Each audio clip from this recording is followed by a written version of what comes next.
ان الحمد للہ نحمده ونستعینه ونستغفره ونعوذ باللہ من شرور انفسنا ومن سیئات اعمالنا من يهده اللہ فلا مضل له ومن يضلل فلا هادی له وأشهد أن لا إله إلا الله وأشهد أن محمدًا عبده ورسوله أما بعد فإن خير الحديث كتاب الله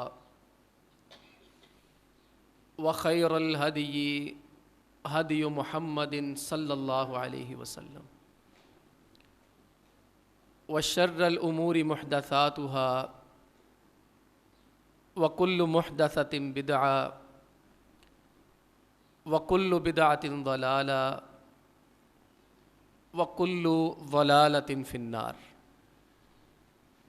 قال النبي صلى الله عليه وسلم تركت فيكم شيئين لن تضلوا بعدهما کتاب اللہ و سنتی. محترم بھائیو، عزیز بزرگوں اور دوستوں، انسان کوئی بھی علم حاصل کرتا ہے اس کے تین طریقے ہیں جسے علمی زبان میں سورس آف نالج کہا جاتا ہے کہ انسان کوئی بھی علم لے گا وہ تین طرح سے ہی ملنا ہے. پہلا علم حاصل کرنے کا طریقہ حواس خمسہ، ہاتھ چھونا کسی چیز کو. مثلا یہ چیز ٹھنڈی ہے کہ گرم ہے، اس کا علم میں نے لینا ہے تو میرا ہاتھ ہی چھو کے ہی بتائے گا. یہ چیز کھٹی ہے کہ میٹھی ہے، میں کھاؤں گا تو مجھے پتہ چلے گا. حواس خمسہ میں سے ایک چکھنا ہے، چھونا ہے. یہ لال ہے، سفید ہے، ہری ہے، کالی ہے، پیلی ہے، نیلی ہے، یہ میں دیکھ کے فیصلہ کروں گا. یہ علم حاصل کرنے کا پہلا ذریعہ ہے حواس خمسہ. اور دوسرا جو علم کا ذریعہ ہے وہ عقل، انسانی عقل، جسے آج کل کی اصطلاح میں سائنس کہا جاتا ہے. دنیا سائنس کے پیچھے چل پڑی ساری کہ یار سائنس سے یہ چیز ثابت ہوتی ہے، سائنس سے فلانی چیز ثابت ہوتی ہے. اور سائنس کی جو بنیاد ہے وہ عقل ہے، تھیوری ہے، غور و فکر ہے. آئنسٹائن نے وہ جناب والا بیٹھا تھا کہیں سے، وہ پھل نیچے گرتا دیکھا، سیب گرا زمین کے اوپر، اس نے کشش ثقل کا قانون بنا دیا کہ جو باری چیز ہوتی ہے، عقل کیا کہتی ہے، جو باری چیز ہوتی ہے وہ نیچے گرتی ہے، زمین اس کو کھینچ لیتی ہے. سائنس کی بنیاد عقل پہ ہے. اور تیسرا جو علم کا ذریعہ ہے وہ اللہ تعالیٰ کی اتاری ہوئی کتابیں، وہ وحی الہی ہے، وہ زبور ہے، وہ تورات ہے، انجیل ہے، وہ اللہ کے نبی صلی اللہ علیہ وسلم پر اترا ہوا قرآن ہے، اور نبی کریم علیہ الصلاۃ والسلام کو عطا کردہ حدیث نبوی ہے. میں نے عرض کیا تین سورس آف نالج، تین علم کے حصول کے طریقے ہیں. یا انسان کسی چیز کا علم حاصل کرتا ہے حواس خمسہ کے ذریعہ سے، یا عقل کے ذریعہ سے، یا وحی الہی کے ذریعہ سے. اور یہی تین چیزیں ہیں جو انسان کا طرز زندگی، لائف سٹائل کا تعین کرتی ہیں. انسان انہی تین علوم کو لے کر فیصلہ کرتا ہے میں نے کیا کرنا ہے، کیا نہیں کرنا. ہر علم اپنی اپنی جگہ اہمیت کا حامل ہے، اپنی اپنی اس کی حیثیت ہے. حواس خمسہ کی اپنی حیثیت ہے. اس بیچارے سے پوچھے جو دیکھنے سے محروم ہے، حواس خمسہ کتنی بڑی چیز ہے۔ اس بیچارے سے پوچھے جو چکھنے کی لذت سے محروم ہے، حواس خمسہ کتنی بڑی چیز ہے۔ اور اس بیچارے سے پوچھیں جسے سائنس کا علم نہیں ہے، سائنس کیا ہوتا ہے۔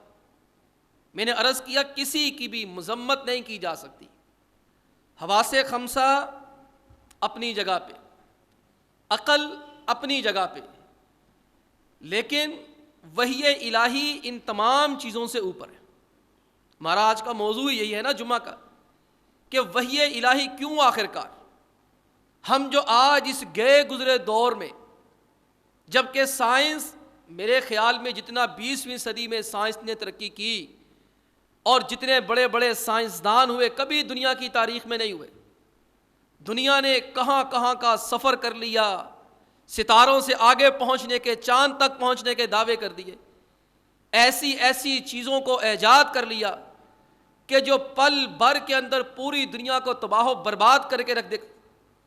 ایٹم کے بھی ذرات تلاش کر لیے، کہکشاؤں کے اندر 7 ستاروں کی جگہ 7 جو ہے وہ سیاروں کی جگہ، پلوٹو کی جگہ اب بلیک ہول بھی دریافت ہو گیا۔ پتہ نہیں کیا کیا دریافت کرتے جا رہے ہیں۔ دنیا آگے نکلتی جا رہی ہے، لیکن یہ جتنا آگے بڑھتے جا رہے ہیں اتنا ہی وحی الہی سے دور ہوتے جا رہے ہیں۔ یہ دونوں علوم اپنی جگہ پہ، لیکن بھائیو وحی الہی کے بغیر، شریعت کے بغیر کسی قوم کا گزارا نہیں ہو سکتا۔ آج یورپ ہے، یورپ کا معاشرہ 2 چیزوں پہ کھڑا ہے۔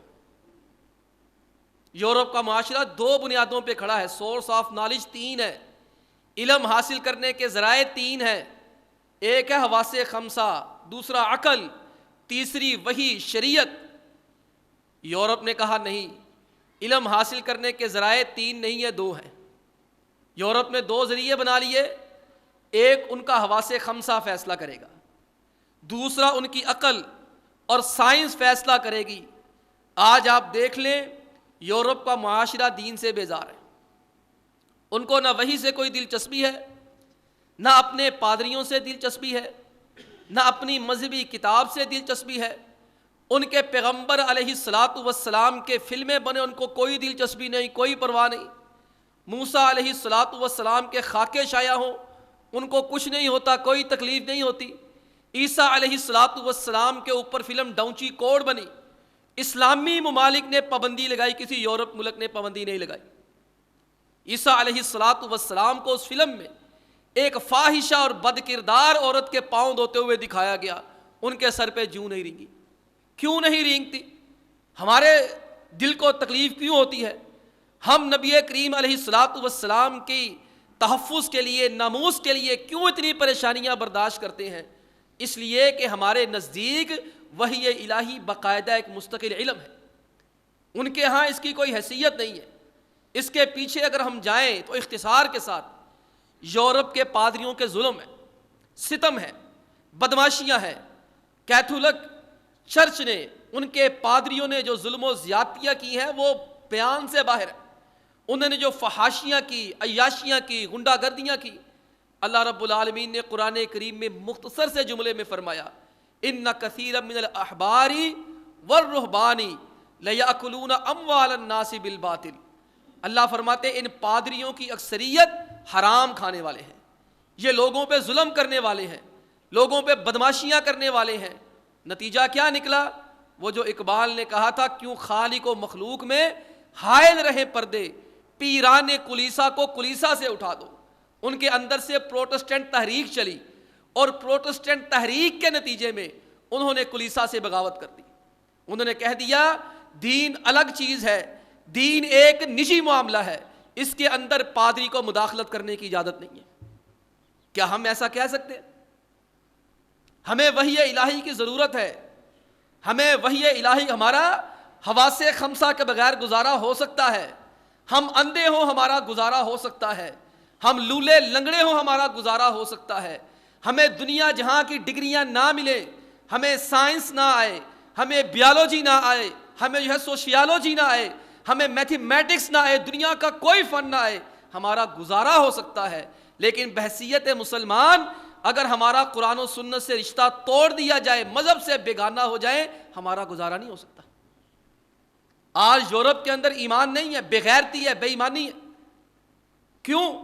ہمارے اندر ایمان ہے، ان کے اندر ان کے نبی کی توہین ہو، پیغمبر کی توہین ہو، مریم علیہ السلام کے خاکے بنائے جائیں، ان کو تکلیف نہیں ہوتی، پریشانی نہیں ہوتی، ہمیں پریشانی ہوتی ہے، ہمارا ایمان زیادہ ہوتا ہے، دکھ زیادہ ہوتا ہے۔ اس کی وجہ یہ بھائیو وحی الہی ہے۔ اللہ رب العالمین نے صحابہ کی کیفیات کا ذکر کیا ہے۔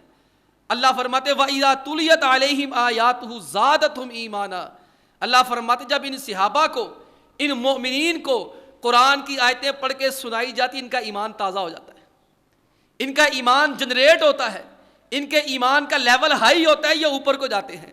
آپ ایمانداری سے مجھے بتائیے، آج اس وقت آج جمعے میں بیٹھے میری گفتگو سن رہے ہیں، اس وقت ایمان زیادہ محسوس ہوتا ہے، گھر میں بیٹھا زیادہ محسوس ہوتا ہے؟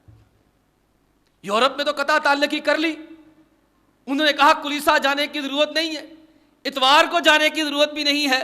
ہم کہتے نہیں، تمہیں ضرورت ہے مسجد کی، تمہیں ضرورت ہے مولوی کی، تمہیں ضرورت ہے مدرسے کی، تمہیں ضرورت ہے وحی الہی کی۔ تم اس سے بیگانہ ہو جاؤ گے۔ یورپ ہوا بیگانہ۔ ہم کیوں وحی الہی پہ زور دیتے ہیں؟ یہ کہتے ہیں لو دنیا چاند تے پہنچ گئی، یہ حال بھی قرآن ہی پڑھی جاندے، دنیا چاند تے پہنچ گئی، یہ حال بھی بخاری لئی پھرتے تھے۔ اور ٹھیک ہے، اور ظالموں دنیا چاند پہ پہنچ گئی، ہم بخاری لے کے بیٹھے ہیں، اور دنیا چاند پہ پہنچ گئی، نہ تم چاند پہ پہنچے نہ تم نے بخاری پڑھی۔ لو جی، مدرسوں سے سائنسدان نہیں نکلتے، مدرسوں سے ڈاکٹر نہیں نکلتے، مدرسوں سے فلاسفر نہیں نکلتے، مدرسوں سے غزالی نہیں نکلتا، مدرسے سے فلانا نہیں نکلتا، انجینئر نہیں نکلتا، مدرسے سے سائنسدان نہیں نکلتا۔ اور گولی مارو یار، مدرسوں کو پرے کرو، تمہاری اتنی اتنی بڑی یونیورسٹیاں، وہاں سے آج تک کوئی سائنسدان نکالا؟ وہاں سے آج تک کوئی ماہرین فلکیات بتاؤ مجھے؟ پاکستان کے اتنی اتنی بڑی جی سی ہے، زرعی ہے، کیمپس بڑے بڑے، ہر کیمبرج ہے، پتہ نہیں کہاں کہاں لوگ پڑھتے ہیں باہر جا کر، ہمیں تو پتہ بھی نہیں ہے۔ او لیول کے ہر مدرسے، ہر محلے کی سطح پر او لیول کے سکول بنے۔ جو او لیول کے سکول نہیں ہیں وہ اپنا امتیازی نشان کیا رکھتے ہیں؟ یہاں او لیول کا نصاب پڑھایا جاتا ہے، یہاں کیمبرج کا نصاب پڑھایا جاتا ہے، یہاں ایجوکیٹر کا نصاب پڑھایا جاتا ہے۔ ہمیں تم مدرسے والوں کو تانا دیتے ہو، تم سائنسدان پیدا تم نہیں کرتے، انجینئر تم پیدا نہیں کرتے۔ ہم تو جس کام کے لیے بنے تھے، میں تو مدرسے گیا تھا آ کے جمعہ پڑھاؤں، میں تو پڑھا رہا ہوں۔ میں تو مدرسے گیا تھا مصلی پہ کھڑا ہو جب مولوی بن جاؤں، میں تو بن گیا۔ تم تو گئے تھے، تمہیں انجینئرنگ کرنی آ گئی، تمہیں سائنس کرنی آ گئی۔ ہم کہتے ہیں وحی الہی کی ضرورت برقرار ہے۔ آپ آج یورپ کا معاشرہ دیکھ لیں، وہاں مادیت کا غلبہ ہے، پیسے کی دوڑ لگی ہے۔ ان کے ہاں پیسوں کی دوڑ کس لیے لگی؟ وحی الہی نہیں تھی، انجیل چھوڑ دی، تورات چھوڑ دی، کہا یہ پیسہ کمانا انسان کا پرائیویٹ معاملہ ہے۔ 3 شوشے چھوڑے، یورپ نے 3 شوشے چھوڑے، اور 3 شوشے انہوں نے یہاں بھی چھوڑ دیے، اور ان 3 میں سے 2 شوشوں کے اندر وہ کامیاب ہو گئے۔ یورپ کے 3 شوشے کیا تھے؟ دیکھو بھئی، مذہب ایک پرائیویٹ معاملہ ہے، ان کے ہاں ہو سکتا ہے، وہ کہہ سکتے ہیں، کیونکہ عیسیٰ علیہ السلام کا کوئی بھائی نہیں تھا، کوئی بہن نہیں تھی، ان کی زندگی پرائیویٹ تھی، ان کا چچا نہیں تھا، ان کا تایا نہیں تھا، انہوں نے جہاد نہیں کیا، وہ باہر نہیں نکلے، انہوں نے کوئی سیاسی نظام نہیں دیا، انہوں نے کوئی ان کی تنقید نہیں، میں انجیل کی باتیں کر رہا ہوں، ہمارے ہاں وہ محترم ہے، ہمارے ایمان کا حصہ ہے۔ لیکن آپ اگر عیسیٰ علیہ السلام کی ہسٹری پڑھیں، 3 گھنٹوں سے زیادہ ملتا ہی نہیں ہے۔ آپ عیسیٰ علیہ السلام کی زندگی پڑھیں، 3 گھنٹوں سے زیادہ آپ نہیں پڑھ سکتے۔ اور یہاں اللہ کے پیغمبر علیہ السلام کی ہسٹری پڑھیں، آپ کو آدم سے لے کے اللہ کے نبی علیہ السلام کے سارے دادوں کے، پردادوں کے، نانوں کے، پرنانیوں کے، ماموں کے، خالوں کے، سب کے نام مل جائیں گے۔ بلکہ اللہ کے نبی علیہ السلام کے ساتھ جو 1.25 لاکھ صحابہ منسلک رہے، ان کے بھی نام مل جائیں گے۔ بلکہ نبی کریم علیہ السلام کے دین کے ساتھ جو لوگ منسلک رہے ان میں سے بھی 10 لاکھ بندوں کے حالات زندگی مل جائیں گے۔ عیسیٰ علیہ السلام نے کوئی سیاسی نظام نہیں دیا، کوئی معاشی نظام نہیں دیا، کوئی خاندانی نظام نہ دے سکے۔ وہ تو کہنے میں حق بجانب ہے کہ ہمارے پاس کوئی سیاسی نظام نہیں، ہمارے پاس کوئی معاشرتی نظام نہیں، خاندانی نظام نہیں، کوئی کاروبار کا سسٹم نہیں ہے، لہذا ہم تو بھائی وہی کو اپنے دین سے خارج کر رہے ہیں۔ ہم لوگ نہیں کہہ سکتے، اس لیے کہ ہمارا ایمان ہے اور عقیدہ ہے۔ ہم عیسائی نہیں ہیں جو کہیں گے دین مولوی کے سپرد اور دنیا سیاستدان کے سپرد۔ ہم کہیں گے دونوں کو ساتھ لے کے چلنا ہے۔ جس طرح اللہ کے نبی علیہ السلام نماز کے نبی ہیں، اس طرح اللہ کے نبی علیہ السلام سیاست کے نبی ہیں۔ اللہ کے پیغمبر علیہ السلام نے جس طرح مسجد میں بیٹھ کے صحابہ کو نماز سکھائی تھی، روزہ حج زکوٰۃ سکھائی تھی، اللہ کے پیغمبر علیہ السلام نے ویسے ہی مسجد میں بیٹھ کے سیاست کرنا بھی سکھایا تھا۔ اللہ کے پیغمبر علیہ السلام نے جیسے نماز روزہ حج زکوٰۃ سکھایا، اللہ کے پیغمبر علیہ السلام نے صحابہ کو کاروبار کے اصول بھی ویسے ہی بتائے۔ وہ کہے تو کہیں ہمیں کیا ہے، ہم نہیں کہہ سکتے، لیکن میں نے عرض کیا 2 کاموں کے اندر وہ کامیاب ہو گئے۔ آج لوگوں کے ذہنوں سے یہ بات کھرج گئی۔ آج منبر پر سیاست کی بات ہو، آپ کو یاد ہے؟ کس کو یاد ہے 4-3 سال پہلے میں نے سیاست کی بات کی، بندہ باہر کھڑا ہو گیا تھا اور مولوی صاحب جمعہ سنانے سارا سیاست کی گلا نہ کریا کرو تھے۔ انہیں کیا کیا؟ اقبال نے کیا کہا تھا؟ نظام پادشاہی ہو یا جمہوری تماشا ہو، جدا ہو دین سیاست سے تو رہ جاتی ہے چنگیزی۔ آج انہوں نے سیاست کو بے دخل کیا، مادیت پرستی آئی، یورپ بنا رہا ہے اسلحہ، بڑی بڑی فیکٹریاں، وہ ٹیسٹنگ لیبارٹری مسلمانوں کے ممالک ہیں، یمن ہے، شام ہے، لبنان ہے، عراق ہے، فلسطین ہے، وہ بناتے ہیں، آپس میں مسلمان چونچے لڑاتے ہیں۔ ایک مسلمان $200 ارب کا اسلحہ لے رہا ہے یورپ سے، دوسرا $400 ارب کا لے رہا ہے، ایک دوسرے کو آپ ہی ماری جاتے ہیں۔ جدا ہو دین سیاست سے تو رہ جاتی ہے چنگیزی۔ نہ بنانے والوں کو شرم آتی ہے کہ لوگ مر رہے ہیں۔ انہوں نے بھائی سیاست کو بے دخل کر دیا، دین کا تعلق ہی کوئی نہیں ہے۔ مولوی کون ہوتا ہے سیاست میں بات کرنے والا؟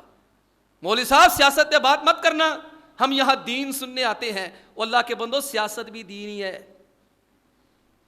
ہمارے ہاں جب سیاست کا لفظ آتا ہے نا تو ذہن میں ایک فراڈیے کا، چور کا، ٹھگ کا، لچے کا، لفنگے کا، لٹیرے کا، رسہ گیر کا تصور ذہن میں ابھرتا ہے۔ کہتے مولوی نہ کی کام بھی سیاست، کیا خیال ہے میں الیکشن پہ کھڑا ہو جاؤں کہ ووٹ دے گا؟ جو مولوی بیٹھے ہیں اسمبلیوں میں، لوگ ان کو کتنی گالیاں دیتے ہیں، لوگ ان کو کتنا برا بھلا کہتے ہیں، اور ملائی دوڑ مسجد تک۔ اللہ کے بندو یہ دین ہے۔ میں یہ نہیں کہتا کہ مولوی سیاست میں آ جائے، صدر بن جائے، وزیر اعظم بن جائے۔ جو میرا اپنا ذاتی نقطہ نظر وہ یہ ہے، کسی کو اختلاف ہو، کوئی تنظیم کرے کہ مولوی حکمرانوں کا تقرب حاصل کرے، ان کو دین کی باتیں بتائے، ان سے دین کے فائدے لے۔ اللہ کے نبی علیہ الصلوۃ والسلام فرماتے ہیں کانت بنو اسرائیل تسوسہم الانبیاء، فرمایا بنی اسرائیل کی سیاست ان کے انبیاء کیا کرتے تھے، نبیوں کا کام ہے۔ یہ بدماشوں کا، گنڈوں کا، لچوں لفنگوں کا کام نہیں ہے۔ جب آپ نے دین کو نکال دیا، پھر پی ٹی آئی بھی چور، پھر نون لیگ بھی چور، پھر پی پی بھی سارے چور ہی ہیں۔ میں تو یہی کہوں گا، پھر سارے ٹھگ ہی ہیں، دین تو ہے نہیں ان کے پاس۔ ان کی بلا جانے، نکما قسم کا، نکمی قسم کی قرارداد لے کر آئے آپ علیہ الصلوۃ والسلام کی ناموس پر، اور ان کا دین سے کیا تعلق ہے بھائی؟ ان کو کیا تکلیف ہے؟ پی پی پوری نہیں آئی، پی ٹی آئی آدھی نہیں آئی، وزیر اعظم خان کو جو ہے وہ ہمت نہیں ہوئی آنے کی، نون لیگ نے آ کے اپنی سیاست کر دی۔ وہ جدا ہو دین سیاست سے تو رہ جاتی ہے چنگیز۔ یہ چنگیز بنے ہیں کھوپڑیوں کے مینار لگا کر لاشوں کے اوپر سیاست کرنے والے۔ یہ آپ علیہ الصلوۃ والسلام فرماتے ہیں بنی اسرائیل کی سیاست ان کے انبیاء کیا کرتے تھے۔ کلما ہلک نبی خلفہ نبی، جب بھی ایک نبی کا انتقال ہوتا اللہ ایک اگلا نبی بھیج دیتا، اگلے نبی آتے، سیاست ان کے پاس ہوتی۔ یہاں ایک اور بات بتاتا چلوں، سیاست عربی زبان کا لفظ ہے جس کا مطلب ہوتا ہے گھوڑوں کی سائسی کرنا، گھوڑوں کو سدانا، گھوڑوں کی تربیت کر کے صحیح چلانا، گھوڑوں کی نگہداشت کرنا۔ آپ علیہ السلام فرماتے جب ایک نبی کا انتقال ہوتا دوسرا آتا، وہ نبی بن جاتا، ساتھ بادشاہ بھی وہی ہوتا۔ داؤد علیہ السلام نبی تھے کہ نہیں تھے؟ زبور کس پہ اتری ہے؟ اور بتاؤ نا کس پہ اتری ہے؟ اور بادشاہ کون تھا؟ سلیمان علیہ السلام نبی بھی تھے اور بادشاہ بھی تھے، اور انہوں نے دعا کی تھی ربی قد آتیتنی اور ربی حب لی ملکا لا ینبغی لأحد من بعدی، یا اللہ مجھے ایسی بادشاہت عطا فرما میرے بعد کسی کو نصیب ہی نہ۔ نبی بھی تھے اور بادشاہ بھی تھے، نبوت بھی کرتے تھے، سیاست بھی کرتے تھے۔ آج ذہن بدل گئے، انہوں نے کھرچ دیا کلیسا کا کوئی کام نہیں سیاست میں مداخلت کرے، پادری کا کوئی کام نہیں سیاست میں مداخلت کرے، یہ نکاح پڑھائے، یہ جنازے پڑھائے، یہ چندے اکٹھے کرے، یہ آ کے لوگوں کو گیت سنا دے، بھجن سنا دے، تورات انجیل پڑھ کے سنائے، بس ٹھیک ہے، اس سے آگے اس کا کوئی کام نہیں، کوئی کام نہیں ہے اس کا۔ ہم نے کہہ دیا ٹھیک ہے، مولوی کا کیا کام ہے؟ جنازہ پڑھائے، نکاح پڑھائے، فاتحہ خوانی کرے، چیزیں کھائے، عید کا سوٹ لے لے، شبرات کا سوٹ لے لے، بس بڑھائے نا۔ لوگ خود کچھ نہ کہہ سکیں، انتظامیہ کو جا کے شکایت لگا دیں گے مولوی تہاڈا سیاست بول رہا ہے، منع کرو انہوں۔ پیغام آتے ہیں نا، اس لیے کہتا ہوں وہ انتظامیہ مجھے نہ کہہ سکیں، انتظامیہ کو جا کے کہہ دیں گے یہ تہاڈے مولوی صاحب سیاست ہی گولی جاندے نہیں یار، سمجھاؤ کچھ انہاں نوں، اے کہو جی گلاں کردے ممبر تے کرن والیاں گلاں، اسی نہیں پڑھنا جمعہ ایتھے۔ او اللہ کے بندو یہ دین ہے، ممبر سے نہیں بتایا جائے گا تو کہاں سے بتایا جائے گا؟ آپ علیہ السلام فرماتے ایک نبی چلے جاتے دوسرے آ جاتے، وہ نبی بھی ہوتے، بادشاہ بھی ہوتے، نبوت بھی ان کے ذمے، ریاست سیاست بھی ان کے ذمے۔ وَإِنَّهُ لَا نَبِيَّ بَعْدِي، فرق صرف اتنا ہے میرے بعد نبی کوئی نہیں ہوگا، میں آخری نبی ہوں۔ وَسَيَكُونُ خُلَفَاء، میرے بعد نظام خلافت ہوگا۔ آپ علیہ السلام نے جمہوریت کی، سیکولرزم کی، ہر ازم کی نفی کر دی اور نظام خلافت کا بتا دیا، فرمایا میرے بعد جو نظام چلے گا، نظام خلافت چلے گا، فَيَكْثُرُونَ، وہ جو علی منہاج النبوہ ہوگا، نبی کریم علیہ السلام کے طریقوں کے مطابق 100% ہوگا، وہ 30 سال ہوگا، لیکن یہ سلسلہ تھمے گا نہیں۔ فرمایا یہ میری امت کے اندر خلفاء کا سلسلہ جاری رہے گا، کہیں خلفائے بنو عباسیہ آ گئے، کہیں بنو امیہ آ گئے، کہیں اندلس کے آ گئے، کہیں عثمانیہ کے آ گئے۔ فرمایا میرے بعد یہ لوگ ہوں گے، فیکسرون، فرمایا نظام خلافت بہت دیر تک چلے گا۔ تو بھائیو پہلی چیز اپنے ذہن کے اندر بٹھا لو، جو مغرب کے میڈیا نے ہمارے ذہنوں سے کھرچ کے رکھ دی ہے، ہمارے مائنڈ سیٹ کر دی ہے کہ مولوی کا دین کا سیاست میں کیا کام ہے، سیاست اور چیز ہے، دین اور چیز ہے، اور ان کا گزارا ہوتا تو ہوتا ہو، ہمارے لیے وحی الہی ضروری ہے، ہمارا گزارا نہیں ہوتا۔ اور دوسری چیز جو انہوں نے نکالی اور ہمارے اندر سے بھی نکل گئی، جمعوں سے نکل گئی، درسوں سے نکل گئی، لوگوں کو غصہ آتا ہے، ناراض ہوتے ہیں، خفا ہوتے ہیں، اور یار تسی نماز روزے مسئلے کریا کرو چپ کر کے، تسی ایڈے سخت جمعے پڑھانے شروع کرتے، تسی سوتے جمعہ پڑھاتا، تسی کاروبار نہیں لگ گئے، یہ 5 6 جمعے کاروبار تے پڑھاؤ گے، اور مولوی صاحب تانوں نہیں پتا کاروبار کیسے کریدا، جھوٹ نہ بولیے تے کام نہیں چلدا۔ وہ کھرچ لیا ذہنوں سے، مولوی کا کیا کام ہے کاروبار پہ بات کرے، یہ سانوں گندا پیا جے، اے مینوں ہٹ کیتی ہے میں جو کام کرتا، اور مینوں کسی نے وہی کرنی آ کے جبریل آندا میرے تے، کیوں میرے اوپر جبریل آ کے مجھے بتائے گا کہ فلانا بندہ یہ کرتا ہے، فلانا بندہ یہ کرتا ہے، جس کچھ ہوتا انہوں کھلے کی جاندی ہے، جنہ کھادیاں گاجرا ٹھڈ انہوں دے پیڑ، کہنا مینوں ہی گندا پی رہا ہے، منہ بند کراؤ، یہ چھٹی کراؤ اتوں۔ ہوتے ہیں معیشت پہ لیکچر، ہوتے ہیں معیشت پہ کاروبار پہ پروگرام، یہ بھی دین کا حصہ ہے۔ اللہ کے پیغمبر علیہ السلام نے اس کو دین کے اندر شامل کیا اور فرمایا جو نیک تاجر ہے، امانت دار اور سچا تاجر ہے، وہ قیامت کے دن نبی کریم علیہ السلام کے ساتھ ہوگا۔ آج ذہن بن گیا اتنا کہ مولوی کاروبار نہیں کر سکتا، مولوی کو، امام کو، خطیب کو، خادم کو مسجد میں لے کے آتے ہیں، ایک اس سے عہد نامہ لکھوایا جاتا ہے، عہد نامے کے اندر یہ شک شامل کر دیتے ہیں مولوی صاحب کاموں کو ہی نہیں یہ کرنا۔ کیا خیال ہے میرا پتہ چل جائے میری دکان ہے، میرا کاروبار ہے، پسو پہنے کہ نہیں پہنے؟ وقت پہ نہ ہے انہیں کام شروع کر لیا، انہیں کوئی نہ کوئی پھٹی پونجی ہونی کسی دی، یہ مسجد پہ ہی لا کے بیٹھا ہونا تھے. کیا خیال ہے اگر مولوی اچھی سواری پہ آ جائے، مولوی اچھے لباس میں آ جائے، مولوی کا اچھا کاروبار ہو جائے، کسی کی ذہن نہیں تسلیم کرتا، دل گوارا نہیں کرتا، کہتے ہیں ایہی گل ہے یار، وہ کہتے ہیں صدقہ ہی کھان، اے زکاتہ ہی کھان، اے منگ منگ کے بھکھے بھکھے اگر پیچھے پھر کے ہی کھان. آپ نے دیکھا پچھلے مہینے مولانا طارق جمیل صاحب نے اپنے ایک برانڈ کا آغاز کیا، پورے ملک کے اندر تماشا لگ گیا. جناب میڈیا ٹاک ہو رہی ہے، پروگرام ہو رہے ہیں، اخباروں میں کالم آ رہے ہیں، باتیں ہو رہی ہیں، لو جی اے طارق جمیل صاحب اپنی پبلسٹی کرانے نے، اے مشہور بڑے نے اپنے آپ ہن کاروبار چ کیش کران گے. یہ ناجائز فائدہ اٹھا رہا ہے مولوی طارق جمیل. حالانکہ ہم تاریخ کا مطالعہ کر کے دیکھیں، علماء سارے کاروباری ہوتے تھے، ان کا انحصار چندوں پہ نہیں ہوتا تھا، ان کا انحصار زکاتوں پہ نہیں ہوتا تھا، ان کا انحصار ہاتھ پھیلانے پہ نہیں ہوتا تھا. اللہ کی قسم میں نے تاریخ پڑھی ہے، یہ پتا چلا ہے علماء ہر دور کے اندر لینے والے نہیں دینے والے ہوتے تھے. مسلمانوں میں 13 صدیوں تک مسجد کا یہ وصف رہا ہے کہ مسجد دینے والی ہوتی تھی، مسجد مانگنے والی نہیں ہوتی تھی. لوگوں کے ذہنوں میں یہ تصور تھا مسجد سے دیا جاتا ہے، لیا یہاں سے لینے والے نہیں ہوتے.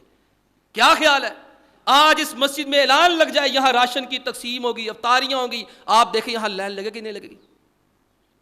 ایک دن مسجد میں آتا ہے جب دینے کی باری آتی ہے 27ویں کو، ماشاءاللہ کھڑکی توڑ رش ہوتا ہے. ہم نے وہ ذہن سے کھرچ کے نکال دیا مولوی کاروبار نہیں کر سکتا، اور نتیجہ کیا نکلا؟ یہ سرمایہ دار بدماش ہو گئے، گنڈے ہو گئے. سارے نہیں، جو قرونی طبیعت کا سرمایہ دار ہے وہ گنڈا ہے، وہ بدماش ہے، وہ لچا لفنگا ہے. جو عبد الرحمن بن عوف جیسا تاجر ہے وہ تو برا نہیں ہو سکتا. ہمیں تو ضرورت ہے تاجر بکر صدیق جیسے ہوں، ہمیں ضرورت ہے تاجر عبد الرحمن بن عوف رضی اللہ تعالی عنہما جیسے ہوں، ہمیں تو ضرورت ہے تاجر علامہ احسان علیہ ظہیر شہید رحمۃ اللہ علیہ جیسے ہوں. یہ نظام سارا پیسوں کے بغیر نہیں چل سکتا، ہم جانتے ہیں. لیکن یہ ایک سوچ جب مولوی کو نکال دیا اور مولوی ممبر پہ سیاست اور کاروبار بیان نہیں کر سکتا، پھر بھائی بے رحمی آنی ہے. وہ اقبال نے کہا تھا یہ علم یہ حکمت یہ تدبر یہ حکومت، پیتے ہیں لہو دیتے ہیں تعلیم مساوات. یہ علم یہ حکمت، یونیورسٹیاں یہ کالج پیتے ہیں لہو دیتے ہیں تعلیم مساوات. اگلی بات اس نے کمال ہی کر دی، تو قادر و عادل ہے مگر تیرے جہاں میں تلخ ہے بہت بندہ مزدور کے اوقات. اب کون جا کے مالک اور آقا کو بتائے کہ ملازموں پہ ظلم و زیادتی نہیں کی جاتی؟ یورپ یوم مئی آ رہا ہے، یوم مزدور آ رہا ہے 1 مئی کو. اس کے بعد ایک قرارداد پاس ہوئی تھی ان جلوسوں کے بعد کہ یورپ کے اندر کوئی بھی مزدور 8 گھنٹے سے زیادہ کام نہیں کر سکتا. اور یہاں گھر جا کے تو ویلا ہی میں کام کر رہے تھے. مزدور آتا ہے 8 گھنٹے پہ کام کر کے جاتا ہے 14 گھنٹے. یار تھوڑا جا اور کر، یار تھوڑا جا اور کر، اور پیسے اتنے کے اتنے. اقبال جس نے مغرب کا بڑی باریک بینی سے مشاہدہ کیا تھا، مغرب سے متاثر نہیں ہوا، مرعوب نہیں ہوا، اس نے اپنی شاعری کے اندر واپس آ کر مغرب کا ایک تجزیاتی مطالعہ ہمارے سامنے پیش کر دیا. مغرب کی یہ تو قادر و مطلق ہے مگر تیرے جہاں میں تلخ ہے بہت بندہ مزدور کے اوقات. اللہ کے بندو، سیاست بھی دین کا حصہ اور کاروبار بھی دین کا حصہ. اگر دین نہ ہوگا، اللہ کے نبی علیہ الصلوۃ والسلام نے ایسے لوگوں کے بارے میں فرمایا ان القسوۃ وغلظ القلوب فی الفدادین. آپ علیہ السلام فرماتے جو سخت دل ہوتے ہیں، بڑے ہی متکبر ہوتے ہیں، فرمایا وہ لوگ ہوتے ہیں جن کا گائے کا کاروبار ہوتا ہے. میں سمجھتا ہوں آج کے دور میں جو بڑی بڑی فیکٹریوں والے، ملوں والے، مل اونر ہے، ان کا تکبر آسمان کو چھوتا ہے. جو فرعونی طبیعت کے ہیں، قارونی طبیعت کے ہیں، ان کا مزدور مرے، اس کی ماں مرے، اس کا بھائی مرے، وہ کندے پائی تھے ڈیوٹی تے، سانو نہیں پتے پیسے کٹ لو گے. تلخ ہے بہت بندہ مزدور کے اوقات. یہ وہی ہوگی تو اسے بتائے گی یہ کام نہیں کرنے، وہی ہوگی تو بتائے گی. آپ علیہ الصلوۃ والسلام سے کسی نے پوچھا ہمارے ملازمین بڑی غلطیاں کرتے ہیں، کیا کرے؟ فرمایا ان کے دن کے اندر 70 غلطیاں معاف کیا کرو. یہ دین بتائے گا. وقت ختم ہو رہا ہے, اگلی چیز مختصر کر لیتے ہیں. خاندانی نظام بگاڑنا چاہتے ہیں, ہماری سیاست بگاڑ دی, ہمارا کاروبار سارا سودی کر دیا. اب تیسری ان کی جو نظر ہے وہ ہمارے خاندانی سسٹم کے اوپر ہے. اب آپ تو کتوں کے ساتھ بلوں کے ساتھ ہی سوتے ہیں, بلکہ شادیاں بھی کتوں بلوں کے ساتھ ہی کر لیتے ہیں. اتنی ترقی کر گیا یورپ ان کے خیال میں. کہتے ہیں بھائی یہ ہمارا پرائیویٹ معاملہ ہے. مولوی صاحب شادی ہمارا پرائیویٹ معاملہ ہے, اس میں آپ نے مداخلت نہیں کرنی, چپ کر کے نکاح پڑھاتے تو جاؤ. ہم ڈول بجائیں, ہم ویڈیو بنائیں, ہم جو مرضی کریں, تانوں کی لے ایک باری بیاہ کرنا تو وہ بھی خوشیاں ریجاں نہ لائیے. آپ دیکھیں گے باقی سارے کام دین کے مطابق. بھائیو اجازت چاہتا ہوں 2-3 منٹ مجھے اوپر دے دے. اگر کسی کو اعتراض ہے مجھے بتا دے, میں یہی بند کر دیتا ہوں. میں چاہتا ہوں بات مکمل کروں, آپ کی مہربانی ہوگی, معذرت چاہتا ہوں, میں بات مکمل کرنا چاہتا ہوں. ہم کہتے ہیں بھائی اچھا بلا دیندار آدمی ہوگا, نماز پڑھتا ہوگا, پہلی صف کا نمازی ہوگا, حاجی بھی ہوگا, زکاتی بھی ہوگا, مسجد کا انتظامیہ میں بھی ہوگا, لیکن جب بچوں کی شادی کی باری آئے گی آگے بڑھ کے ڈانس بھی کر رہا ہوگا, ڈسکو بھی کر رہا ہوگا, بنگڑے بھی ڈال رہا ہوگا, پیسے بھی نچھاور کر رہا ہوگا, کنجریاں بھی بلا لے گا, گانے والیاں بھی بلا لے گا, بڑھیاں والے کپڑے لے کے مہندی جی دوپٹے لے کے نچ بھی لے گا. کیوں؟ ارے یہ ذاتی معاملہ ہے. وہ سب تانوں کی ہے, یہ ہمارا ذاتی معاملہ, یہ ہمارا اللہ کا معاملہ, ہم جو مرضی کریں. آپ کون ہوتے ہیں؟ یورپ نے یہی شوشہ چھوڑا. یورپ نے کہا کہ نہیں بھائی یہ جو نجی زندگی ہے, پرائیویٹ لائف, اس کے اندر کوئی مداخلت نہیں کرے گا. اور یہی یہاں جال انہوں نے پھینکا, اور اس جال کا نتیجہ ہر سال 8 مارچ کو نکلتا ہے, میرا جسم میری مرضی. یہ ہے وہ تیسرا شوشہ یورپ نے چھوڑا. 2 چلے گئے ہمارے ہاتھ سے, کاروبار بھی چلا گیا, سیاست بھی چلی گئی. اب وہ چاہتے ہمارا فیملی سسٹم, خاندانی نظام تباہ ہو جائے. یورپ میں بچے کو نہیں پتا ہوتا میرا باپ کون ہے, اور اس ماں کو پتا نہیں ہوتا کہ میرے بچے کا باپ کون, اتنے اس کے یار ہوتے. آپ نے وہ بےہودہ نعرے سنے, اپنا موزہ خود تلاش کر لو, اپنا کھانا خود گرم کر لو, عورت بچہ پیدا کرنے کی مشین نہیں ہے, میں تمہارے باپ کی ملازم نہیں ہوں. یہ کیا ہے چکر سارا؟ کہتے یہ ہماری زندگی پرائیویٹ ہے, نجی معاملہ ہے. ہم شادی کریں نہ کریں, عورت کے ساتھ شادی کر لے, آپ کو کیا؟ مرد کے ساتھ شادی کر لے, آپ کو کیا؟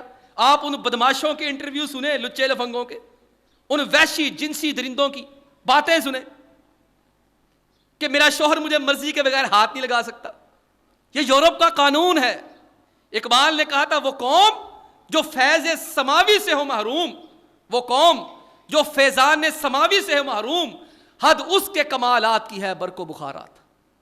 اقبال کہتا ہے جس قوم کے پاس دین نہیں ہوتا وہ دنیا میں ترقی تو کر سکتی ہے, آخرت میں ترقی کر سکتی نہیں.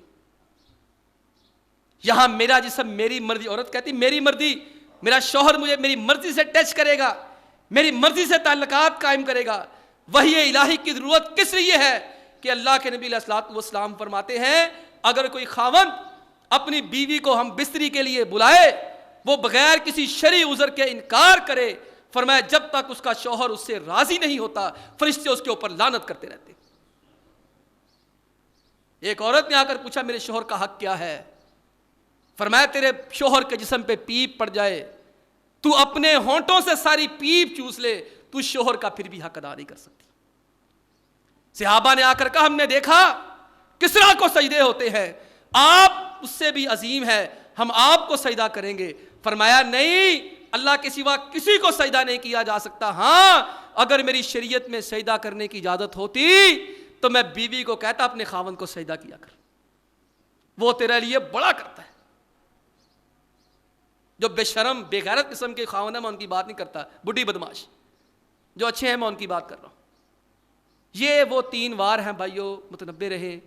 ہمیں اس لیے وہی الہی کی ضرورت ہے. اگر ہم نے اس پہ توجہ نہ دی, کاروبار بھی جانا ہے, سیاست بھی جانی ہے, یہ خاندانی سسٹم بھی جانا ہے. آئندہ 2-3 جمعے انشاءاللہ ہم کوشش کریں گے انہی مسائل پہ گفتگو کریں. آپ احباب سے گزارش ہے جو آخر میں آتے ہیں جلدی تشریف لایا کریں. وآخر دعوانا ان الحمدللہ رب العالمین.